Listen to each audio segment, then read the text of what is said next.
Temos hoje aqui connosco o Tiago Carrilho, um amante da natureza desde cedo, um educador ambiental para sempre e um biólogo de coração. Trabalha no maior e mais antigo zoo de Portugal, o Jardim Zoológico de Lisboa, e acredita que podemos fazer do mundo um lugar melhor. É um otimista incurável e felizmente não precisa de trabalhar, porque quem gosta do que faz nunca precisa trabalhar. Em primeiro lugar, nós queríamos agradecer a disponibilidade e amabilidade por ter aceito o nosso convite e por podermos ouvir aquilo que tem para nos dizer. Podemos começar exatamente pelo tema que nos trouxe aqui hoje, as ameaças à biodiversidade, e queria perguntar, a seu ver, e de toda a experiência que tem neste momento, quais são as principais ameaças que a biodiversidade enfrenta? Olha, então, em primeiro lugar, muito obrigado pelo convite, deve ter sido, olha, eu não digo isto sempre, foi das descrições minhas que eu mais gostei até hoje, porque, como vocês já vão perceber, eu sou uma pessoa que não sou muito dada a formalismos, e essa é exatamente a forma como eu gosto que me descrevam, porque eu sou uma pessoa de paixões e, de facto, a biodiversidade é uma das minhas paixões, das minhas maiores paixões, à qual eu decidi dedicar a minha vida. Portanto, só por aí agradeço-vos imensa descrição e, naturalmente, agradeço-vos também o convite. É assim, a biodiversidade neste momento, e acho que vou só fazer aqui um pequeno contexto histórico, só para vocês também para ficar aqui enquadrado no vosso trabalho. Portanto, o que acontece é que há um processo que existe desde que existe vida, que é a extinção. E quando a extinção acontece, acontece pelos mais diversos motivos, ou porque há uma mudança brusca do ambiente, ou porque chocou um meteorito com a Terra. Portanto, se nós formos ver todas as extinções que existem para trás, houve sempre uma causa para essa extinção, e a extinção é um processo natural. Por exemplo, no caso dos dinossauros, os dinossauros deixaram de existir porque houve uma causa natural e depois deu-se aquilo que se chama a ascensão dos mamíferos, não é? Foi os mamíferos que colonizaram a Terra. O que é que acontece atualmente e porque é que atualmente se fala de uma crise de biodiversidade? A nossa espécie, portanto, a espécie humana, cresceu exponencialmente nos últimos 70 anos, ou seja, nós éramos mais ou menos 1 bilhão, e desde mais ou menos ali do século XIX, no fim do século XIX e início do século XX, nós viemos por aí cima, e hoje em dia estima-se que brevemente podemos chegar aos 11 bilhões. E isto exigiu que houvesse um consumo dos recursos naturais da Terra superior àquele que seria o indicado para manter um equilíbrio. E o que é que acontece? A nossa ação, portanto, o facto de nós sermos mais e o facto de necessitarmos de mais recursos, fez naturalmente com que houvesse uma pressão sobre os ecossistemas, ou seja, houve ecossistemas que foram radicalmente alterados, e isso abriu 4 grandes causas de ameaça provocadas por nós. Portanto, e essas 4 grandes causas de ameaça são: a primeira é naturalmente a destruição de habitat, através da desflorestação, fragmentação de habitats, portanto, ou seja, que envolve mesmo, ou seja, neste caso, substituirmos o que lá existia por cidades, estradas, campos agrícolas, o que for, portanto, e essa é a grande primeira ameaça.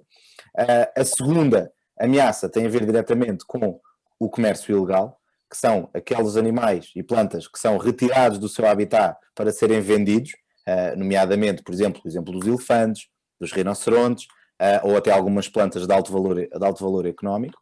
A terceira ameaça tem a ver com as espécies invasoras, que é o quê? Nós hoje em dia, como vivemos num mundo globalizado, existem espécies que só existiam num local do mundo e que foram trazidas para um local onde não existiam naturalmente. Posso dar o exemplo aqui em Portugal, nós temos o exemplo da tartaruga, ou o caga de água doce americano, ou a tartaruga de orelhas vermelhas, que é uma tartaruga que tem uma manchinha vermelha aqui na zona do pescoço, que era uma tartaruga que não existia, que ela era dos Estados Unidos e que foi trazida para Portugal, e que hoje em dia, se vocês forem aos lagos, por exemplo, no sul do país, os lagos estão completamente cheios dessa tartaruga, e o nosso caga mediterrâneo está a desaparecer por causa disso. Portanto, esta questão das invasoras, que também acontece nas plantas. O chorão das praias, por exemplo, é um desses exemplos.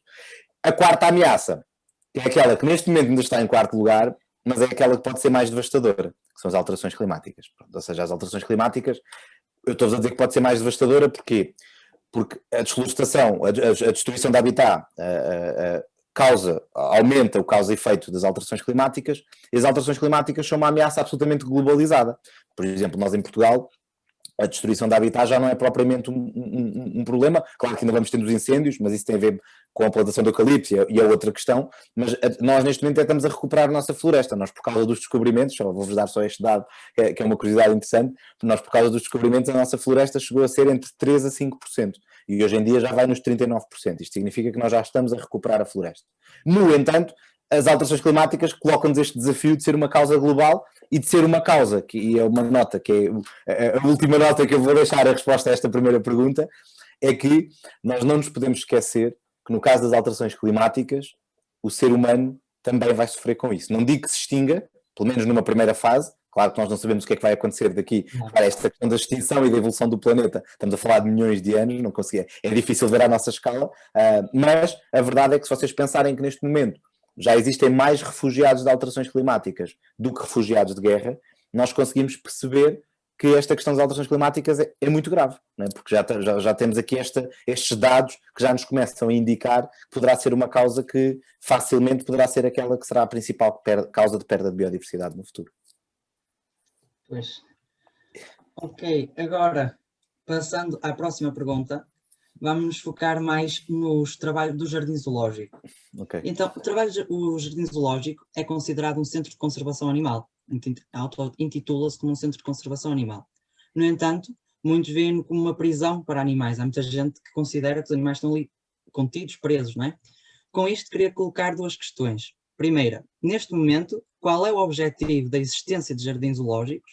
E segunda, o que é feito no Jardim Zoológico de Lisboa, e provavelmente em muitos outros jardins zoológicos modernos, para que os animais, mesmo estando presos, contidos, não é, consigam reproduzir-se e manter os instintos que teriam em estado selvagem? Muito bem, olha, em primeiro lugar, de facto, e isso é um facto que eu gosto sempre de assumir, os animais quando estão no jardim zoológico estão fora do seu habitat, portanto isso é sempre um facto. Agora, o que aconteceu, e se calhar, olha, vou aqui também recuar aqui, agora não vou recuar tanto tempo, há bocado recuei uns milhões de anos, agora vou só recuar aqui umas centenas. O jardim zoológico, como também a Biana há bocado quando falava da apresentação também disse, portanto, de facto é uma instituição histórica, é uma instituição que é o maior jardim zoológico em Portugal e já agora só por vossa curiosidade, é o quarto jardim zoológico mais antigo da Europa. Houve aqui uns que abriram primeiro com o nosso, mas depois por causa das guerras mundiais nós acabámos por estar sempre abertos e adquirimos esse estatuto de ser o quarto jardim zoológico mais antigo da Europa. É óbvio que antigamente, e em resposta se calhar aqui à primeira parte da pergunta, antigamente o jardim zoológico era era um depositório de animais, ou seja, os animais vinham do habitat, ficavam, havia sempre este fluxo, ou seja, era quase uma montra de animais ou um museu vivo. É óbvio que à medida que isto até vai ligar com a primeira pergunta, à medida que nós vamos sabendo que existe uma crise de biodiversidade e que existe no mundo uma necessidade de proteger a natureza e de proteger estas espécies selvagens que estão ameaçadas, a missão do Jardim Zoológico teve que mudar. E mudou para quê? Mudou para 3 pilares. O Jardim Zoológico neste momento tem 3 grandes missões. A conservação é de facto, eu costumo dizer que é a missão principal, mas depois tem 2 missões que suportam esta grande missão, que é a educação e a investigação. É óbvio que, como tu também dizes ali bem, vocês dizem ali bem, há outros jardins zoológicos que também têm esta missão. Portanto, o que aconteceu foi que em 1992, o Jardim Zoológico, em parceria com outros jardins zoológicos, fundaram a Associação Europeia de Zoos e Aquários, chamada EASA. E a EASA, todos os jardins zoológicos fazem parte da EASA, isto que eu vou dizer agora a seguir, portanto, no fundo de resposta à vossa pergunta, é válido para esses 400 jardins zoológicos que fazem parte da EASA, que são jardins zoológicos europeus, que no fundo, têm estas 3 missões e que pretendem ter os animais ao cuidado humano, dar-lhe as condições para eles estarem em bem-estar, para eles se reproduzirem, para recuperar as espécies. Portanto, isto tem toda uma metodologia que está por trás deste conjunto de instituições. Para poder recuperar as espécies, deixamos de ir buscar animais ao habitat, ou seja, o que nós fazemos é trocamos animais entre jardins zoológicos, portanto, os animais que vocês têm no zoo, atualmente, eu diria que cerca de 90 e muitos por cento, 98, 99%, são animais que ou já nasceram no zoo, ou nasceram em jardins zoológicos, que fazem parte desta associação. Aquele 1% que falta ali, portanto, também já agora fica a resposta dada, com todas as vertentes, ou são animais que foram resgatados, ou seja, foram apreendidos, por exemplo, de pessoas que não tinham licença para os terem, ou que estavam, por algum motivo, foram encontrados na natureza. Por exemplo, nós já tivemos o caso de um abutre que tinha levado um tiro, foi encontrado e foi recuperado no jardim zoológico. Portanto, ainda, de facto, há aqui este 1% de animais que vêm do habitat, mas a prática comum hoje em dia, e daquilo que eu costumo dizer que são os Jesus que estão comprometidos com a conservação da natureza, é esta de trocar animais entre nós. E outra questão relacionada também com esta missão da conservação é que estas trocas entre jardins zoológicos não se fazem aleatoriamente. Ou seja, nós estudamos a genética das espécies, portanto, vocês têm pessoas que são os coordenadores da espécie e que depois, daqui a nada, como eu, só revelar aqui um bocadinho, daqui a nada eu sei que já vamos falar de leopardo perto, eu já lá irei, mas a questão aqui é, nós estudamos a espécie geneticamente e tentamos que elas geneticamente nos jardins zoológicos tenham a mesma variabilidade que teriam se estivessem no habitat natural. Portanto, ou seja, quando nós fazemos trocas entre nós, é já ter em conta não só a distribuição da população, mas também toda a componente genética que ajuda as populações depois a sobreviverem no habitat natural. Tudo isto se faz com eu acho que há aqui há um motor, eu costumo dizer que é o motor do jardim zoológico, relacionado ainda com a parte de ter os animais no jardim, que é o enriquecimento ambiental, que é o quê? É promover no jardim zoológico comportamentos naturais. Ou seja, para além desta dinâmica toda da gestão da população, nós temos que ter cuidado da forma como temos os animais no jardim zoológico. E isso também mudou. Se nós virmos imagens, eu estava a dizer que o jardim zoológico é dos mais antigos, né? Que ia recuar aqui centenas de anos. O jardim zoológico vai fazer 137 anos. E, portanto, é um espaço que já mudou muito. Já teve em 3 sítios aqui em Lisboa. Eu, desde que estou no zoo há 14 anos, a instalação dos elefantes já mudou 5 vezes. E muitas vezes as pessoas perguntam, mas porquê é que mudam tantas instalações?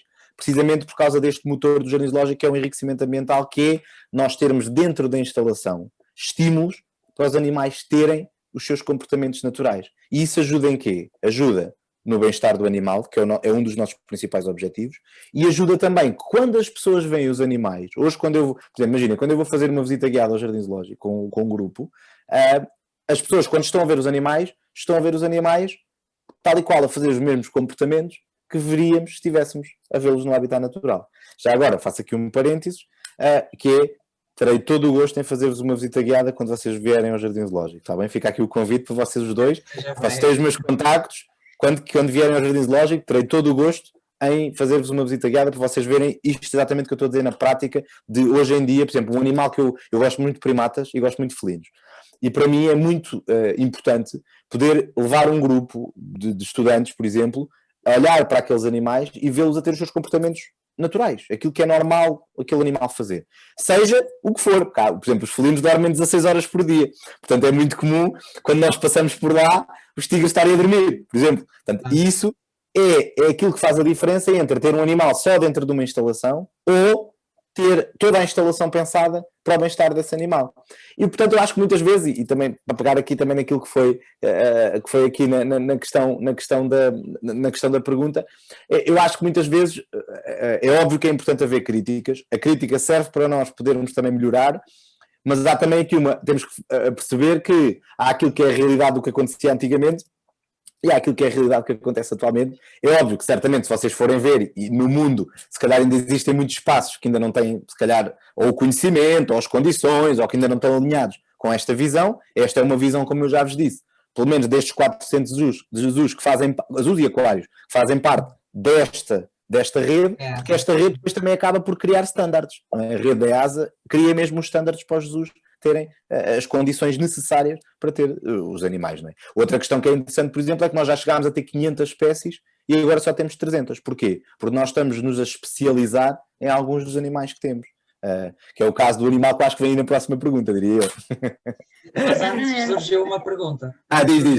Diz, Afonso. Ao dizer que completam os habitats dos animais com o enriquecimento ambiental, surgiu a pergunta de muita gente não sabe quem é que tem essa função. Nós sabemos que os tratadores tratam os animais, limpam, dão-lhes o alimento, depois os veterinários tratam dos cuidados de saúde. Quem é que pensa nisso? São os biólogos. Sim, olha, neste caso tens que fazer aqui isto de uma forma muito multidisciplinar. Ou seja, porque imagina, tu hoje em dia, quando pensas uma instalação, em toda a sua concepção, ou seja, imagina, desde o momento em que tens um terreno vazio até o momento em que tens lá o animal e estás todo dia a lidar com ele. O que tu fazes tu tens que ter a perspectiva das várias pessoas, ou seja, no caso dos biólogos, é óbvio, porque tem a ver com a questão do comportamento animal. Portanto, ou seja, é logo os primeiros que normalmente vêm logo na linha da frente. Mas depois tu também precisas ter, imagina, quando tu tens um animal que está doente, a instalação tem que estar preparada para o veterinário poder, com o mínimo impacto para o bem-estar do animal, poder atuar. Vou-te dar um exemplo. Por exemplo, no caso dos tigres, os tigres todos os dias, quando passam para a instalação interior, eles é que escolhem onde é que estão. Portanto, a instalação interior está aberta e eles é que sabem se vêm para o exterior ou se ficam no interior. Agora, sempre que eles fazem o percurso entre interior e exterior, eles passam por um corredor todos os dias e esse é aquilo que nós chamamos o corredor de contenção. Que é o quê? No dia que tu precises, por exemplo, tirar sangue ao tigre ou de lhe dar uma vacina ou o que for, cai uma porta à frente e atrás, ele está dentro desse corredor, o corredor encolhe, de maneira a ele não se conseguir virar, cai uma cortina aqui na zona das costas e o veterinário consegue aceder aqui à zona traseira do animal, portanto aqui à parte das costas, ver o pelo, ver a hidratação, sem sequer o animal estar a perceber o que é que está a acontecer, portanto, que é para não ficar desensibilizado ao ser humano. E isto só pode acontecer porque houve um veterinário que pensou isto quando estávamos a fazer a instalação. Pronto. Depois tens aqui um terceiro interveniente, que é muito importante, que são naturalmente os tratadores. Portanto, toda a forma como a instalação é pensada, também é pensada de maneira a facilitar o trabalho dos tratadores, sem nunca, obviamente, comprometer o bem-estar animal. O bem-estar animal sempre que tu vais pensar, sempre que vocês pensar uma instalação, o bem-estar animal é o ponto-chave. E depois, tu tens várias ramificações que permitem que seja tudo o mais harmonioso possível. Desde o tratamento do veterinário, o tratamento do tratador. Claro que o que é que isto gerou? Gerou que hoje em dia tu tenhas instalações que são específicas para cada espécie. Ou seja, cada instalação só pode albergar aquele animal. Normalmente não consegue... Tu olhas para uma instalação e consegues logo perceber se é uma instalação de felinos, se é uma instalação de herbívoros, se é uma instalação de primatas, porque ela está toda construída com esta lógica. Repara, os tratadores não entram nas instalações com os animais lá. A grande maioria dos animais, nem com primatas, nem com grandes herbívoros, nem com ursos, nem com carnívoros, nada.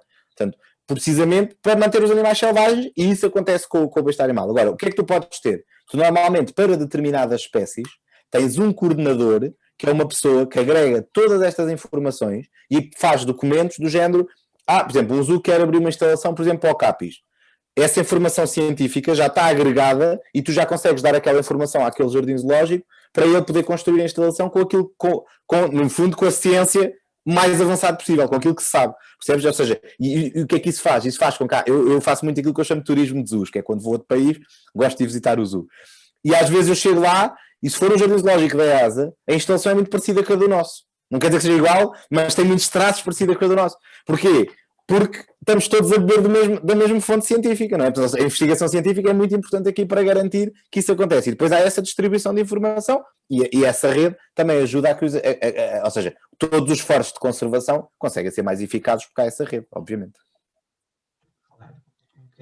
Passando agora, como já referiu, aos leopardos da Pérsia, eu e o Afonso já tivemos algumas vezes no Jardim Zoológico e reparamos que há algumas, e já ainda são algumas espécies que estão classificadas como perigo ou criticamente em perigo, e uma dessas é o leopardo da Pérsia. Por esse motivo gostávamos de saber quais são as principais ameaças que este deslumbrante felino enfrenta. É mesmo, olha, o leopardo da Pérsia, eu como já vos disse, gosto muito de felinos e lá no Jardim Zoológico nós por acaso até temos, em termos dos felinos que temos felinos que são muito significativos, o leopardo da Pérsia é certamente um deles. É assim, o leopardo da Pérsia, essencialmente, uma das principais causas de ameaça foi precisamente a caça ilegal.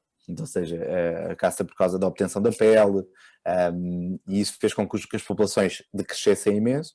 No caso do leopardo da Pérsia que nós temos lá, ou seja, do projeto que depois acabámos por montar lá no Jardim Zoológico, o que aconteceu foi que o leopardo da Pérsia, na zona do sul da Rússia, portanto, mesmo no sul há a zona, chama-se mesmo a zona de Sochi, ele teve mesmo extinto, ou seja, apesar do estatuto ser esse, o criticamente em perigo, ele teve mesmo extinto do habitat natural, e isso quando são animais que atingem esse limite, esse limiar, nós temos que pôr em prática tudo aquilo que eu estava a dizer na última pergunta, que tem a ver com toda a gestão de população tem que ser feita no sentido de recuperar a espécie.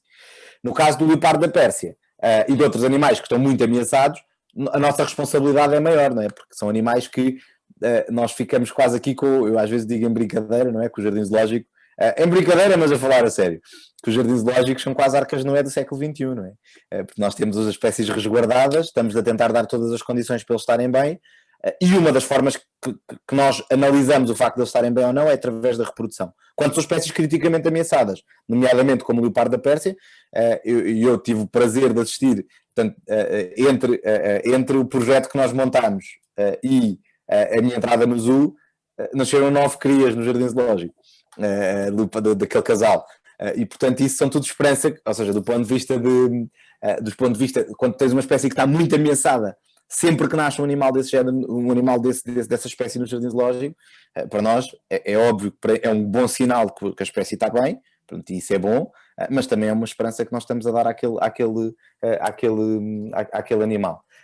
E portanto, eu acho que no caso do leopardo da Pérsia, tu só consegues recuperá-lo, portanto, ou seja, pegando aqui nas ameaças, numa primeira fase, tendo animais desses bem nos jardins zoológicos, numa segunda fase, também tentar criar algumas, ou seja, através da educação e de projetos que depois também, se quiserem mais à frente, já vos posso falar deles em maior pormenor, em que tu consegues dar alternativas às pessoas. Ou seja, nós, por exemplo, tivemos um projeto muito interessante com tigres, em que basicamente nós convertemos as pessoas que caçavam tigres em guardas do parque. Porquê? Porque são pessoas que vivem em condições, em péssimas condições, fazem da caça a sua principal fonte de sustento, não enriquecem com isso, e que se nós chegarmos lá e dermos condições àquelas pessoas acabam por, muito facilmente, largar esse tipo de ocupação e passar exatamente para o outro lado da barricada. E, portanto, no caso do leopardo da Pérsia, em termos de ameaças, os felinos, no geral, são muito atingidos pelas duas principais ameaças que existem, que é a destruição da habitat e o caso da caça. No caso do leopardo, a caça foi muito severa, foi muito severa, e foi isso que fez com que declinasse a população. Okay. Agora, continuando aqui um pouco na onda do leopardo da Pérsia, algo que comprova o bem-estar dos animais e lá no zoo, e em particular do leopardo da Pérsia, é, como já disse, também o sucesso reprodutivo que elas têm tido.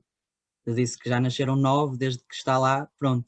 Nós sabemos que em 2013 o zoo tornou-se coordenador do Programa Europeu de Reprodução desta espécie. Será que nos pode explicar em que consiste este programa e, claro, qual é o seu grande objetivo? Já foi tocando aí em qualquer coisa? Sim, exatamente. Agora vou direto, sim. Olha, o programa em si, ou seja, quando tu tens um coordenador de um programa, ele tem várias responsabilidades. Portanto, uma delas até tem a ver com aquilo que eu vos respondi há bocadinho também, tem a ver com esta questão da gestão. Ou seja, na prática, vocês agora têm uma pessoa no Jardim Zoológico, que é o nosso curador de mamíferos. Portanto, o curador de mamíferos, no fundo, é aquela pessoa que é responsável por gerir toda a população de mamíferos que existe no zoo. O que é que isto envolve? Envolve desde os programas de enriquecimento ambiental, à coordenação das instalações, à gestão dos tratadores. Portanto, é uma pessoa que, no fundo, tem um cargo de gestão, mas ligado à parte dos animais. Quando, neste caso do leopardo da Pérsia, ele para além de fazer isso, ele coordena o projeto. O projeto tem como objetivo, o primeiro é haver estas trocas destes leopardos dentro dos próprios jardins zoológicos para garantir a sua variabilidade genética. Esse é o primeiro objetivo. Já agora ficam a saber, estes programas chamam-se o Programa Europeu de Reprodução, normalmente são chamados EEPs, e os EEPs, portanto, isto que eu vos vou contar para o leopardo da Pérsia, é válido para qualquer espécie que tenha um programa destes, está bem? Portanto, qualquer espécie que tenha um EEP tem esta valência. Portanto, o primeiro é aumentar a variabilidade genética dentro dos jardins zoológicos, através das trocas, portanto, e aí temos que ir à parte da análise genética, e normalmente isso é organizado num documento técnico chamado Studbook. O Studbook basicamente imaginem, assim como nós, para a nossa espécie, temos o cartão de cidadão, onde o nosso governo tem toda a informação sobre nós, o Studbook é exatamente esse mesmo registro, mas para a espécie selvagem, no fundo é o que nós chamamos, é o registro administrativo e biológico de uma espécie. E o coordenador tem que organizar esses registros todos, portanto, agarrar nos leopardos da Pérsia que estão no zoo, que estão em Espanha, que estão em França, e pôr tudo direitinho para criar esse documento. Portanto, esse é o primeiro objetivo. Segundo objetivo de ter um programa desta natureza é recuperar a espécie no habitat natural, se for o caso, se for necessário. No caso do leopardo da Pérsia é necessário. Há espécies que podem ter EEP, mas que neste momento, no habitat natural, nós ainda não temos que avançar para ações no habitat. Estamos só ainda na fase de gerir a população, porque no habitat ainda há alguma coisa que se pode ser feita antes de estar já mesmo a pensar ações mais efetivas. E, portanto, já falámos de a gestão da população, as ações no habitat, e depois outra que é muito importante, tem a ver com a própria instalação em si. Ou seja, nós somos o coordenador de Leopardo da Pérsia, também porque a nossa instalação é a instalação modelo para ter leopardos da Pérsia no mundo. Ou seja, se houver um jardim zoológico, é aquilo que eu falava há um bocadinho atrás também, se houver um jardim zoológico que queira ter leopardos da Pérsia, eles vão se guiar pela nossa instalação. A nossa instalação é tão boa que ficou a ser a instalação modelo. Portanto, é uma instalação que tem várias características, desde os tais enriquecimentos ambientais, à forma como depois vocês gerem haver crias, não haver crias, e, portanto, é uma instalação que é muito interessante exatamente por causa disso. E então o coordenador tem um bocado este papel de gerir a espécie, falar em termos de maneio, ou seja, produzir conteúdo científico em termos de maneio e tomar ações no habitat. Portanto, no fundo é isso que nós estamos agora, o nosso papel em relação ao leopardo da Pérsia no zoo é este. E agora também, continuando por este programa, as últimas crias que nasceram no zoo foi há quanto tempo, mais ou menos? Olha, isso é uma excelente pergunta, porque há bocado estávamos a falar de 9 crias, mas depois disso já houve mais 6. Isto foi até iniciarmos o programa, depois disso já houve mais 6. Portanto, as últimas, olha, estão agora a fazer 2 anos.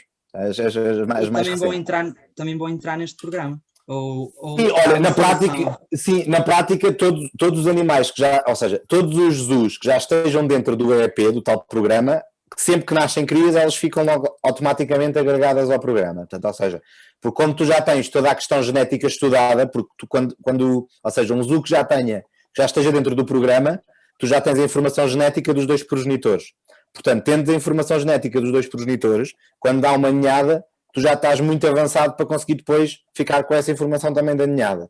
E então, automaticamente, as crias acabam por entrar nesse programa porque o zoo já fazia parte do EEP. E, portanto, o que vai acontecer é que, já agora só também para vos dar aqui, revelar já também um bocadinho o que vai acontecer no futuro, é que essas crias não poderão ficar no zoo para sempre. Portanto, ou seja, porque estamos a falar de animais que se organizam ou em casal ou são solitários. Portanto, não é como no caso dos leões, por exemplo, sempre que nascem crias, podem eventualmente ficar no grupo, porque é assim que eles se organizam no habitat natural. No caso do leopardo da Pérsia, não. Então o que vai acontecer é que essas crias, provavelmente dentro do próximo ano, portanto, elas estão agora a fazer 2 anos, portanto vão fazer agora no início do verão, provavelmente o que vai acontecer é que elas, entre o ano 2 e o ano 3, terão que ir para outro jardim zoológico e até separadamente. Portanto, das 3 crias irá cada uma para o seu jardim zoológico. Está certo, acho bem isso.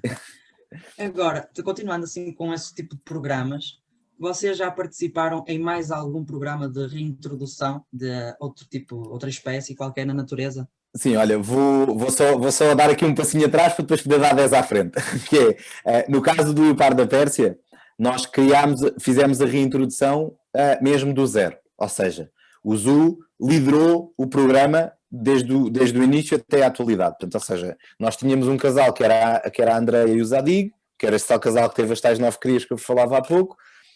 O governo da Rússia uniu-se connosco, com a WWF da Rússia também. Criámos o centro de reprodução no Parque Natural de Sochi e a Andreia e o Zadig foram os primeiros a ir para lá. Pronto, e então depois ficámos a coordenar o tal EEP, que era o programa que falávamos ainda há pouco.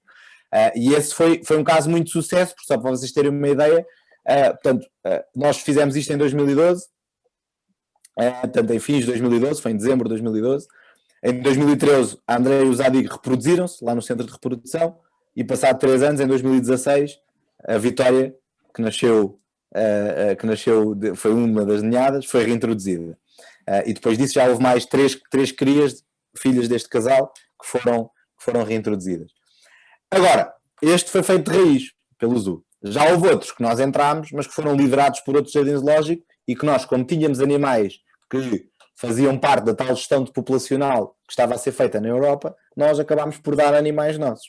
Que é o caso, por exemplo, do Adax ou do Oryx da Arábia, que são 2 antílopes africanos, que foram reintroduzidos. Nós, num deles, contribuímos mesmo com 4 indivíduos, com 2 indivíduos efetivos e 2 suplentes. Depois isto nós Ou seja, quando vocês fazem uma reintrodução, não pode ir uma manada inteira de um jardim zoológico direta para o habitat. O que nós fazemos é, eu costumo comparar aqui, fazer aqui uma analogia, é tipo os convocados da seleção. Vamos buscar 3 ao Porto, 2 ao Benfica, um ao Manchester City, outro aos Juventus. Portanto, aqui é mais ou menos o mesmo. Nós agarramos e vamos buscar. Portanto, quando queremos fazer uma manada, vamos olhar para a genética, vamos buscar 2 ali, 3 ali, fazemos uma manada e depois tem os suplentes que são aqueles que, no caso de ser preciso fazer um reforço de população, vamos outra vez buscar mais e vão para lá. Portanto, e nós, nesse caso, tivemos 2 efetivos e 2 suplentes.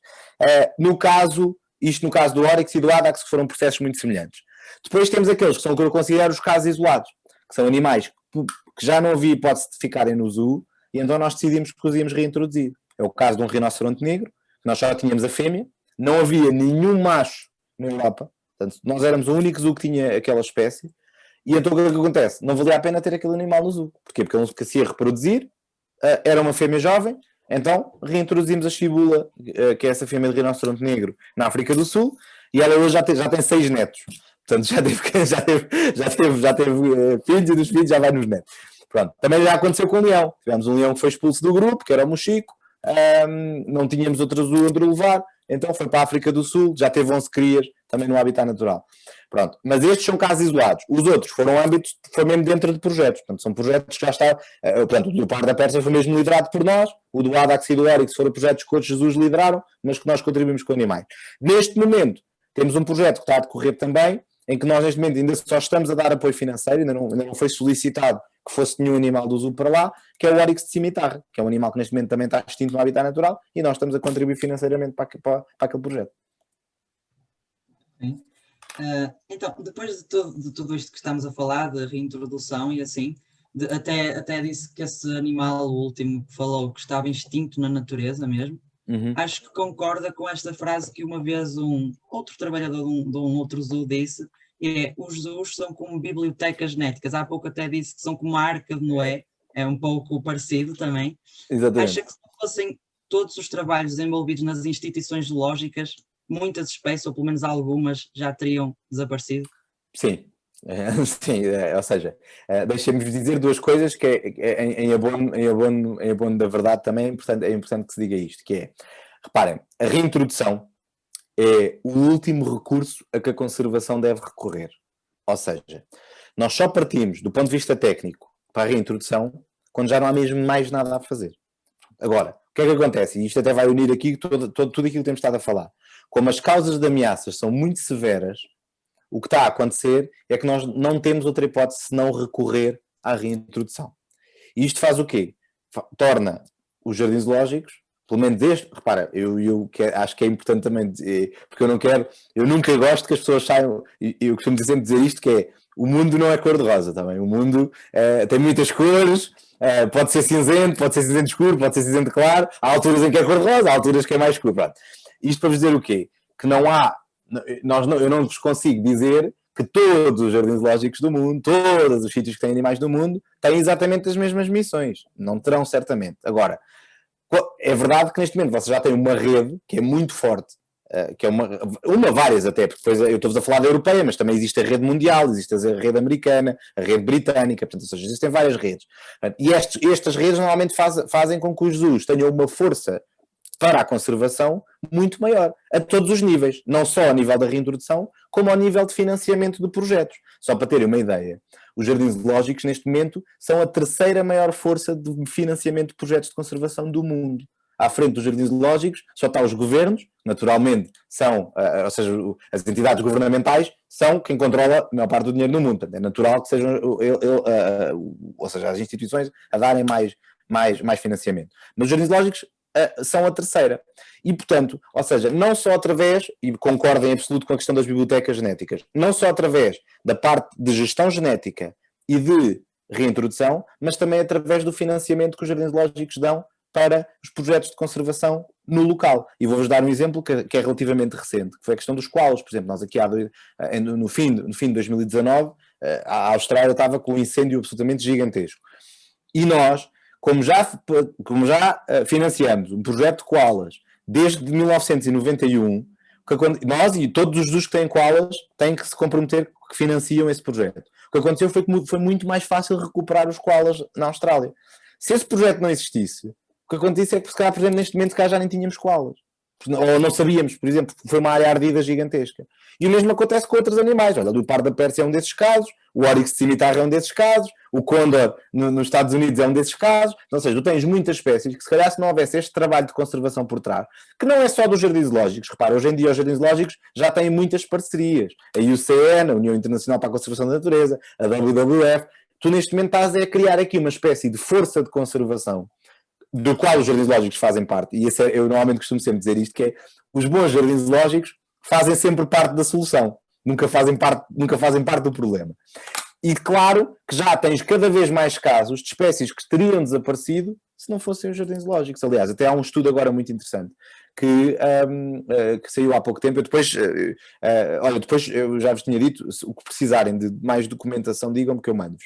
Porque saiu um estudo agora, ainda em 2020, mas foi já no final, que falava mesmo disso, falava mesmo da questão de quantos casos de sucesso da conservação, e em quase todos eles havia um jardim zoológico por trás, ou com financiamento, ou com animais, ou com técnicos, porque depois há aqui muitas maneiras que nós temos de contribuir, não é?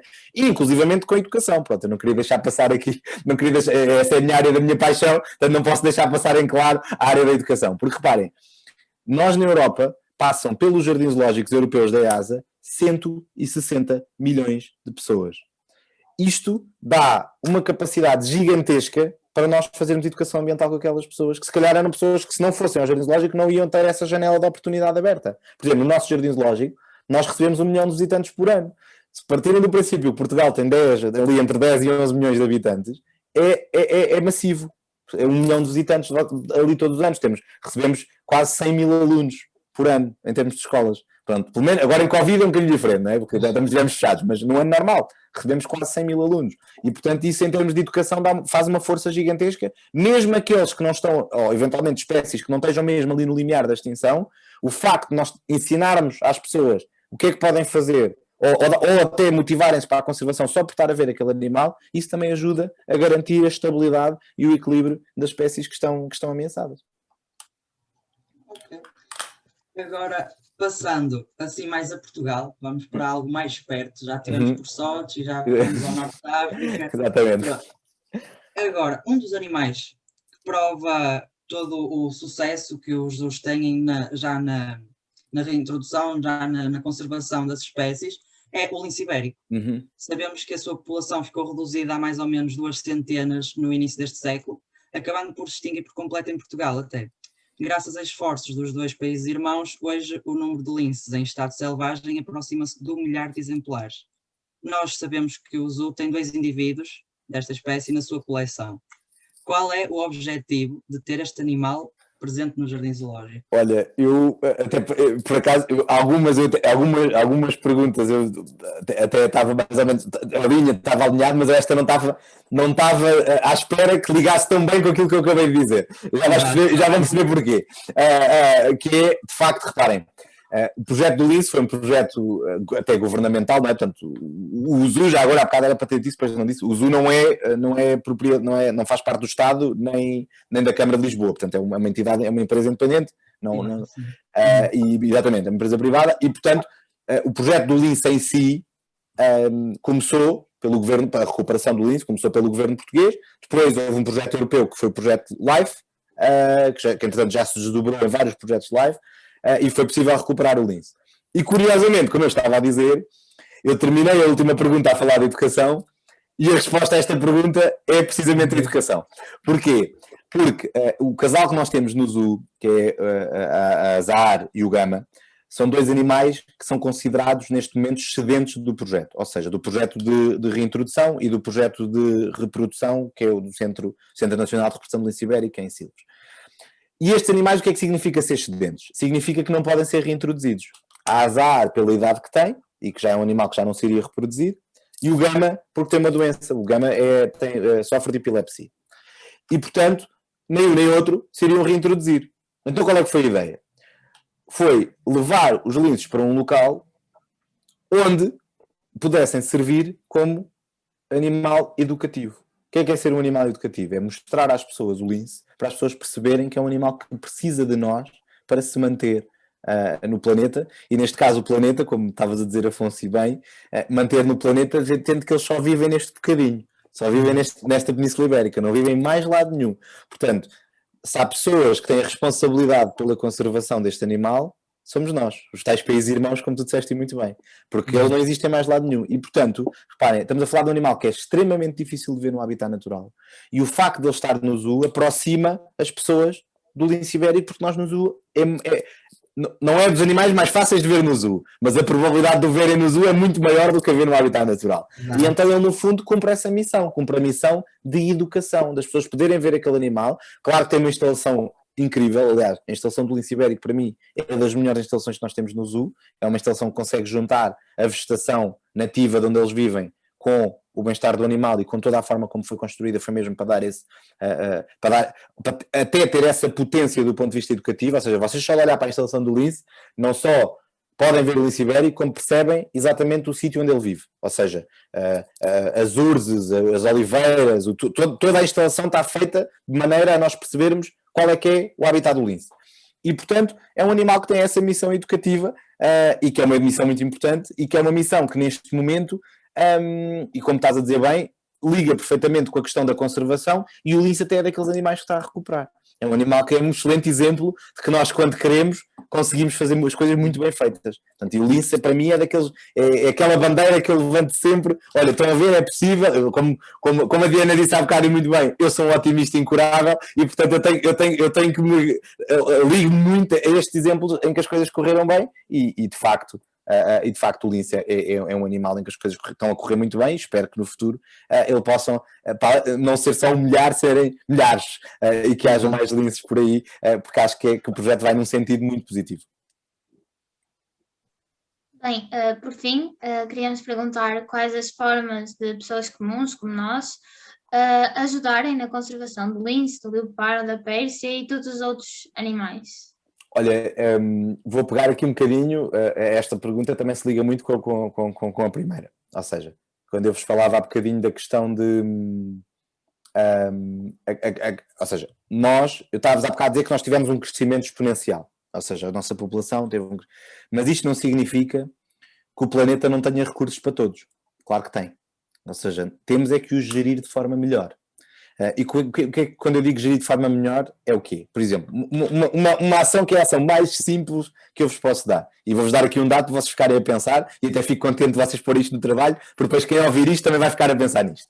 Que é, reparem, vocês têm 1/3, aliás, antes de vos dizer o dado, a agricultura e a produção de alimentos é de facto daquelas indústrias que mais têm uma necessidade de usar mais recursos.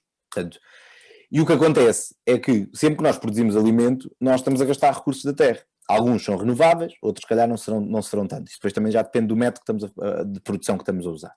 Agora, o problema aqui, numa primeira instância, é que 1/3 do alimento que nós produzimos vai fora. Ou seja, o desperdício alimentar é 1/3 daquilo que nós produzimos.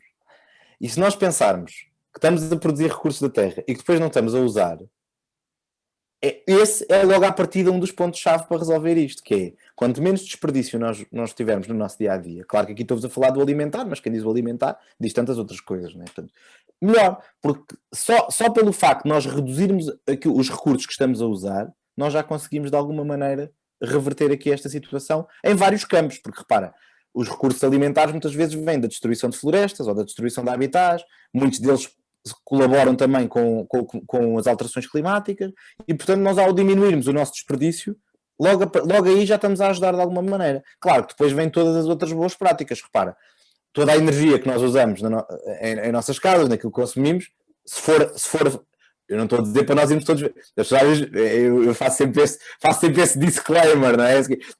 Nós não temos de maneira nenhuma que voltar todos a viver para a caverna, não é nada disso. Agora, repara, se eu estou aqui em casa e só estou numa divisão, acho que não há necessidade de ter o resto das luzes todas acesas da casa, por exemplo. Ou se calhar se eu vou aqui à mercearia, que fica aqui à frente, ou aqui a 2 quarteirões da minha casa, eu não tenho necessidade de usar o carro. percebem? É esse tipo de boas práticas que se calhar há muitas pessoas que dizem, mas isso é tão pouco, é pouco, mas se todos fizerem passa a ser muito, percebes? Ou seja, tem esse impacto, mas ou seja, eu tento sempre ir muito por aí, e acho que há aqui outro ponto que também é interessante, que é, nós quando pensamos no mundo hoje em dia, nós temos que pensá-lo de forma global, porque o nosso mundo é globalizado. E mesmo nós tendo feito aqui na nossa conversa uma viagem por várias partes do mundo, não é? Como o Afonso dizia muito bem há bocadinho, esta questão de já falámos de Sochi, até fomos à Austrália, qual hoje em dia eu chego num supermercado e tudo aquilo que eu consumo dentro desse supermercado pode ter efeito em animais que vivem na outra ponta do mundo. Exemplo, se eu chegar, imagina, eu sou louco por chocolates, é daquelas coisas que eu adoro chocolates. E há chocolates que têm, aliás, a grande maioria até tem óleo de palma. Só que há chocolates que têm óleo de palma produzido de forma sustentável e há chocolates que têm óleo de palma produzido de forma não sustentável. Se eu comprar um chocolate, e repare, faço também já este aviso que é, não é pelo preço, está bem? Não é por ser os certificados já vai ser muito mais caro. Não é pelo preço, garanto-vos. Já vos vou falar de um símbolo que certeza que vocês já se cruzaram com ele e não foi por isso que o preço aumentou. Agora, a questão é, se eu comprar um chocolate que não é sustentável, eu automaticamente estou a ameaçar os orangotangos que vivem na outra ponta do mundo, vivem na Indonésia. Porquê? Porque o principal produtor de óleo de palma é precisamente aquela região. E o óleo de palma é uma palmeira africana que foi plantada na Ásia e que está a destruir o habitat lá. Mas isto em Portugal é igual. Por exemplo, se eu comprar uma resma de folhas aqui em Portugal, se tiver o símbolo FSC, significa que as florestas foram geridas de forma sustentável para aquele papel chegar a mim. Florestas aqui até europeias, já nem sequer estou a falar do ponto do mundo. Pronto. Um símbolo que é muito comum, vocês já vão começar a procurar, se nunca se cruzaram com ele, comecem a andar atentos que é um SAP, chama-se Rainforest Alliance. Em bananas, em gelados, já se vê muito. E se vocês forem ver esse símbolo chamado Rainforest Alliance, eu depois posso-vos mandar o símbolo se vocês quiserem. A única coisa que eu vos vou pedir é lembrem-me. Mandem-me um mail a pedir tudo o que querem, que senão vou-me esquecer. Eu começo a falar e depois agora saio desta reunião, vou já para outra e depois mandem-me só um mail a dizer, olha, falaste isto e disto, manda-nos que esse símbolo do SAP, por exemplo, olha, eu não gosto de fazer publicidade, mas, por exemplo, os Magnums têm esse símbolo. O gelado, o Magnum, tem esse símbolo. Os Mars, o chocolate, também tem esse símbolo. Portanto, repara, eu não estou a dizer que todos os que não têm não sejam sustentáveis, tá bem? De facto, alguns podem não ter, mas eu acho que ter um consumidor informado é meio caminho andado para proteger a biodiversidade. Nós termos cuidado com aquilo que consumimos, por exemplo, eu estou aqui a consumir isto, como é que isto será que foi produzido? Claro que a estratégia melhor para ser um consumidor informado é consumirmos local. Se vocês consumirem, por exemplo, consumirem produtos nacionais, a probabilidade desses produtos estarem a fazer mal ao ambiente é muito menor do que consumir um produto que vem da outra ponta do mundo. Porquê? Porque nós aqui em Portugal temos, em termos de legislação, temos uma legislação boa. Eu sei que às vezes os portugueses não ficam com esta ideia, mas temos, está bem? A nossa legislação é boa, vivemos num país desenvolvido e de facto, vocês em Portugal têm muita forma de, por exemplo, se vocês consumirem as frutas eu normalmente eu também sou apaixonado por fruta, eu adoro fruta e portanto costumo dar sempre assim. Por exemplo, a diferença entre consumir, por exemplo, uma manga e uma pera rocha, em termos de impacto ambiental, é gigantesca. Porquê? Porque a pera rocha vem ali da costa oeste. A manga, se calhar, vem da outra ponta do mundo. Agora, não quer dizer isto que vocês nunca possam comer mangas na vida. Tá bem? Há que haver equilíbrio. Há que haver... Agora, uma coisa é se eu estiver sempre a comer manga, outra coisa é se eu tiver, como uma vez por outra, e depois invisto como mais fruta nacional, por exemplo. Estão a perceber? E a fruta nacional tem aqui outra questão que é interessante e que eu também levanto sempre, que é, vocês ao comprarem produtos nacionais, não é só fruta, produtos nacionais, não só estamos a ajudar o ambiente, como estamos a ajudar a economia e a parte social local, porque fica tudo aqui em Portugal. Estão a ver? Ou seja, eu comprar a pera rocha aqui a um produtor português, estou a estimular a nossa economia, socialmente ele vai ficar melhor, porque eu estou a consumir uma pera que foi aquele senhor, se li o senhor que eu estava a dizer, se li o senhor Zé, ali o senhor Zé ali de Costa Oeste que produz pera. E a sustentabilidade é isto mesmo, a sustentabilidade é ambiente, economia e pessoas. Estes três são os três pilares da sustentabilidade. E estes três pilares, quando nós conseguimos arranjar escolhas que batem nos três, é quando nós estamos a ser mais sustentáveis. E sempre que eu compro um produto, por exemplo, a questão, a cortiça. A cortiça, em termos económicos, para nós, para os portugueses, é vital. Nós não podemos... E quem é que vive num habitat onde existe cortiça? O lince ibérico. Ao conservar o lince ibérico, estou a estimular a nossa economia. Estão a ver? As ligações são todas simples. Nós temos é que olhar para elas e começar a ver as ligações todas. Se calhar, se eu comprar um produto que vem na outra ponta do mundo, eu tenho mais dificuldade em garantir que aquele produto cumpre, que os trabalhadores estão a ser pagos justamente, que não está a destruir o habitat. Isso é mais difícil. Agora, claro que vocês podem sempre perguntar às empresas, claro que as certificações ajudam-nos, né? Nós podemos sempre perguntar às empresas, se não soubermos, já fiz isso, às vezes eu tenho um chocolate que eu gosto muito e tem óleo de palma. Eu pergunto logo, então, mas como é que é o óleo de palma que está... e também tem, obviamente, organizações que fazem relatórios sobre isso. A WWF, por exemplo, tem imensos relatórios sobre isso, que se vocês forem ao site da WWF, eles dizem, eles até têm um código de cores para dizer quais é que são as empresas que estão mais comprometidas com a sustentabilidade ou não. E, portanto, é um bocado por aí. Agora, para não dispersar muito, que já estou aqui a dispersar, em termos da resposta à tua pergunta, a melhor prática que nós podemos ter em relação ao ambiente para conservar e proteger todos os animais é ter consumidores informados. Essa é a melhor prática de todas. Consumidores que são conscientes, que sabem o que é que estão a consumir e que conseguem, através do seu consumo, medir se estão a fazer mal ou o que é que estão a fazer. Mal, bem, o que é que estão a fazer ao ambiente. Porque se nós continuamos e acabar com o desperdício, esse é o número 1.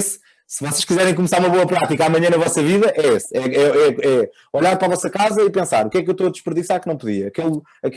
E isso tem tudo a ver com planeamento. É planearem as refeições, planearem o estoque de casa. Pronto, eu sei que vocês ainda são muito jovens, ainda não são vocês que fazem o planeamento da vossa casa, mas quando fizerem, agora podem começar a tentar, que às vezes é difícil mudar. Aqueles que estão muito próximos de nós, às vezes é mais difícil mudar do que os outros. Mas podem começar a tentar, mas também vocês ainda são muito jovens, mas também já estão muito próximos dessa realidade. A realidade de serem vocês a gerir depois a vossa vida e os vossos estoques. E o ponto é esse. Se amanhã se acabasse com o desperdício alimentar, já era assim um balão de ar para o nosso planeta gigantesco.